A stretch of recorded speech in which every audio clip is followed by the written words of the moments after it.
तेरा मेरा करते एक दिन चले जाना है, जो भी कमाया यहीं रह जाना है। कर ले कुछ अच्छे कर्म, साथ यही तो तेरे जाना है। रोने से तो आंसू भी पराए हो जाते हैं, लेकिन मुस्कुराने से पराए भी अपने हो जाते हैं। मुझे वो रिश्ते पसंद है जिनमें मैं नहीं हम हो। इंसानियत दिल में होती है, हैसियत में नहीं। ऊपर वाला कर्म देखता है, वसीयत नहीं। बिना भाई के साथ के जब रावण हार सकता है और भाई के साथ से श्री राम जीत सकते हैं, तो हम किस घमंड में हैं। सदा साथ रहिए, कोशिश करें कि परिवार कभी ना टूटे। कृष्ण जी कहते हैं, कलयुग में पैसा ईश्वर से भी बड़ा हो जाएगा।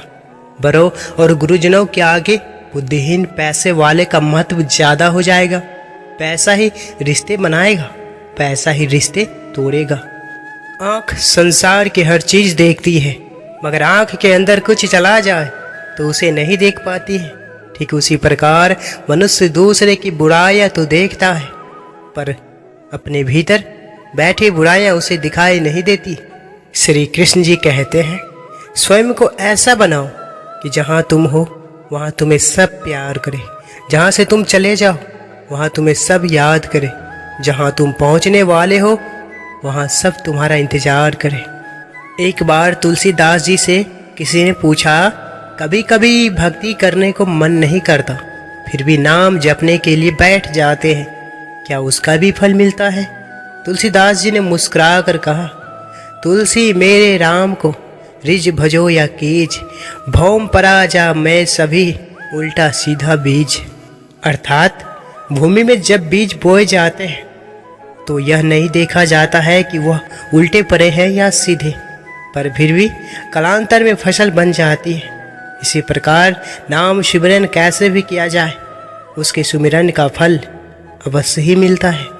कलयुग में रिश्ते खेल बन जाएंगे, बिना स्वार्थ के कोई भी रिश्ता नहीं टिकेगा। सुबह एक दूसरे के साथ जीवन भर रिश्ते निभाने की सौगंध खाने वाले भी शाम तक एक दूसरे के खून के प्यासे हो जाएंगे, तो भी कोई आश्चर्य नहीं होगा। धर्म और ईश्वर मजबूरी में याद आएंगे। कलयुग का भगवान सिर्फ पैसा होगा। बीते कल और आने वाले कल की चिंता नहीं करनी चाहिए, क्योंकि जो होना है वही होगा। जो होता है अच्छा ही होता है, इसलिए वर्तमान का आनंद लो। कौन कहता है जैसा संग वैसा रंग। इंसान लोमड़ी के साथ नहीं रहता, फिर भी साथ ही रहे। इंसान शेर के साथ नहीं रहता, फिर भी क्रूर है। और तो और इंसान वो फितरत है जो कुत्ते के साथ रहता है, फिर भी वफादार नहीं है। एक बार एक महात्मा बाजार से होकर गुजर रहा था।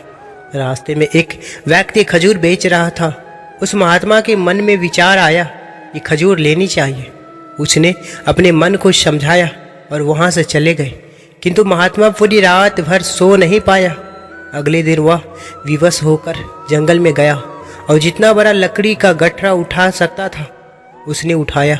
उस महात्मा ने अपने मन से कहा, यदि तुझे खजूर खानी है तो यह बोझ उठाना ही पड़ेगा।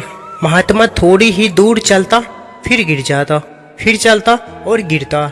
इसमें एक गट्ठर उठाने की हिम्मत नहीं थी, लेकिन उसने लकड़ी के भारी भारी 2 गट्ठर उठा रखे थे।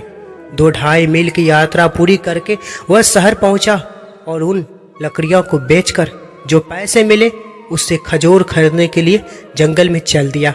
खजूर सामने देखकर महात्मा का मन बड़ा प्रसन्न हुआ। महात्मा ने उन पैसों से खजूर खरीदे, लेकिन महात्मा ने अपने मन से कहा कि आज तू खजूर मांगी है, फिर तेरी कोई और इच्छा हो करेगी। कल अच्छे अच्छे कपड़े और स्त्री मांगेगा। अगर स्त्री आई तो बाल बच्चे भी होंगे, तब तो मैं पूरी तरह से तेरा गुलाम ही हो जाऊंगा। सामने से एक मुसाफिर आ रहा था। महात्मा ने उस मुसाफिर को बुलाकर सारी खजूर उस आदमी को दे दी और खुद को मन का गुलाम बनने से बचा लिया। यदि मन का कहना नहीं मानोगे तो इस जीवन का लाभ उठाओगे, यदि मन की सुनोगे तो मन के गुलाम बन जाओगे। कोई भी कारण हो, कोई भी बात हो, चिढ़ो मत, गुस्सा मत करो, जोर से मत बोलो, मन शांत रखो, विचार करो, फिर निर्णय लो। आवाज़ से आवाज़ नहीं मिटती, बल्कि चुप्पी से मिटती है। तकलीफ सिर्फ आपको होगी, दुख भी आपको ही होगा। मन शांत रखोगे तो सुख भी आपको ही मिलेगा। समय और स्थिति कभी भी बदल सकती है, अतः कभी किसी का अपमान ना करें, ना ही किसी को तुच्छ समझे। आप शक्तिशाली हो सकते हैं, पर समय आपसे अधिक शक्तिशाली है। भगवान जानते हैं आपने किस चीज़ के लिए कितना सब्र किया है, और यकीन मानिए आपके सब्र के हर फल की कीमत अदा होगी। प्रभु पर विश्वास रखिए। गीता में लिखा है, तुम इस संसार में किसी खोने से डर रहे हो, जबकि इस संसार में तुम्हारा कुछ है ही नहीं। यदि जगत में प्रत्येक कार्य मनुष्य द्वारा संभव होता तो मेरा अस्तित्व ही नहीं होता। जहाँ से तुम्हारे प्रयत्नों का अंत होता है, वहीं से मेरा अर्थात ईश्वर का कार्य आरंभ होता है। धरती पर ऐसा कोई इंसान नहीं जिसके पास समस्या नहीं है, और इस धरती पर ऐसा कोई समस्या नहीं जिसका समाधान न हो। एक बार गौलोक धाम में कृष्ण प्रिया राधा जी ने श्री गोविंद से पूछा, हे माधव, कंस आपका सगा मामा होते हुए भी आपके माता पिता को घोर पीड़ा देता था, निरंतर आपका अपमान करता था, आपका संतोष का मजाक उड़ाया था, आपको मार देने के प्रयास करता था, कभी किसी को भेजकर कभी किसी को हत्या के प्रयत्न करता रहता था। फिर भी इस महापापी को ऐसे कौन से पुण्य थे कि उसे आपके हाथों परम मोक्ष प्राप्त हुआ। मोहन ने मुस्कुराते हुए उत्तर दिया, राधे, कंस जो कुछ भी करता और सोचता था वह सब मेरे ही बारे में होता था, चाहे द्वेष, क्रोध या भय के कारण, पर मेरा स्मरण उसे हर पल रहता था। जो व्यक्ति हर वक्त मेरा सुमिरन करेगा उसे मैं मोक्ष ही दूंगा, चाहे वो मेरा विरोधी ही क्यों न हो। इसलिए श्रीमद् भागवत गीता के अंत में एक सबसे महत्वपूर्ण श्लोक आता है, नाम संकीर्तन यस्य सर्व पाप प्राणसनम प्राण नमो दुख सनः तन नमनि हरि परम। अर्थात मैं उन हरि को प्रणाम करता हूँ जिनका नाम संकीर्तन सभी पापों को समाप्त करता है, और जिन्हें प्रणाम करने मात्र से सारे दुखों का नाश हो जाता है। जीवन से बड़ा कोई विद्यालय नहीं, कठिनाई से बढ़कर कोई परीक्षा नहीं, और समय से बड़ा कोई शिक्षक नहीं। जिंदगी में जो कुछ भी होता है अच्छे के लिए होता है।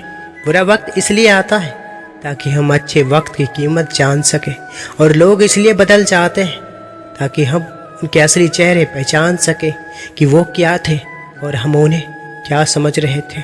जीवन का आखिरी समय कैसे व्यतीत होगा, इसका फैसला हमारा धन नहीं बल्कि हमारे द्वारा किए गए व्यवहार और दिए गए संस्कार तय करेंगे। हर कर्म बहुत ध्यान से करें, क्योंकि ना किसी को दुआ खाली जाती है, ना किसी की बद्दुआ। जीवन में 3 बातें कभी भी हो सकती हैं, पाप का उदय कब आ जाए, गति का बंधन कब बन जाए, आयु का अंत कब हो जाए। इसलिए अपने परिणाम सदा कोमल रखने चाहिए। रोज पढ़ो और चिंतन करो। पहला, मरण नफ्स। दूसरा, साथ कुछ नहीं जाना। तीसरा, जो करेगा वो भरेगा। चौथा, जहाँ उलझो वहीं सुलझो। पांचवा, जो है उसमें संतोष करो। ईश्वर मेरे बिना भी ईश्वर ही है, मगर मैं ईश्वर के बिना कुछ नहीं। जो ईश्वर रात को पैरों पर बैठे परिंदों को नींद में भी कभी गिरने नहीं देता, वो ईश्वर इंसान को कैसे बेसहारा छोड़ सकता है। हाथ से किया हुआ दान और मुख से लिया गया भगवान का नाम कभी व्यर्थ नहीं जाता। सुदामा ने श्री कृष्ण भगवान से पूछा, प्रभु, मौन और मुस्कान में क्या अंतर है? तो कृष्ण भगवान ने बहुत सुंदर जवाब दिया, मौन और मुस्कान 2 शक्तिशाली हथियार होते हैं। मुस्कान से कोई समस्याओं का हल किया जा सकता है, और मौन रहकर कई समस्याओं को दूर रखा जा सकता है। जीवन में जो भी करो पूर्ण समर्पण के साथ करो। प्रेम करो तो मीरा की तरह, प्रतीक्षा करो तो सबरी की तरह, भक्ति करो तो हनुमान की तरह, और अगर शिष्य बनो तो अर्जुन की तरह। घमंड भरी बातें करके किसी का दिल नहीं दुखाना चाहिए, क्योंकि वक्त घमंड भी तोड़ देता है और बात करने लायक भी नहीं छोड़ता। मेरे प्रिय दर्शकों, मुझे आशा है कि आपको ये भगवत गीता की एक एक वाणी पसंद आया। प्रिय दर्शकों, अगर आप इस चैनल पर पहली बार आए हैं तो कृपया चैनल को सब्सक्राइब अवश्य करें, और इस वीडियो को लाइक कर कमेंट में राधे राधे अवश्य लिखें।